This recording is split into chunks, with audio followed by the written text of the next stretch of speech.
అనారోగ్యంతో బాధపడే వారికి ముఖ్యమంత్రి సహాయ నిధి అనేది ఒక ఆపన్నహస్తమని, పేదలకు నాణ్యమైన వైద్యం అందించడమే ఎన్డీఏ కూటమి ప్రభుత్వ లక్ష్యమని కందుల వసంత లక్ష్మి పేర్కొన్నారు.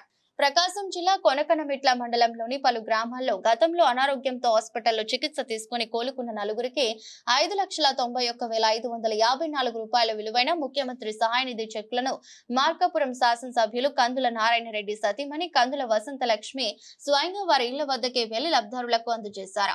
అనంతరం మాట్లాడుతూ అనారోగ్యంతో బాధపడే వారికి ముఖ్యమంత్రి సహాయ నిధి అనేది ఒక ఆపన్నహస్తమని, పేదలకు నాణ్యమైన వైద్యం అందించడమే ఎన్డీఏ కూటమి ప్రభుత్వ లక్ష్యమని, ప్రస్తుతం పట్నాల్లోని కార్పొరేట్ హాస్పిటల్స్ లో పేదవారు నాణ్యమైన వైద్యం పొందవచ్చునని, వారికి ఆయన ఖర్చును ముఖ్యమంత్రి సహాయ నిధి ద్వారా అందజేస్తున్నామన్నారు.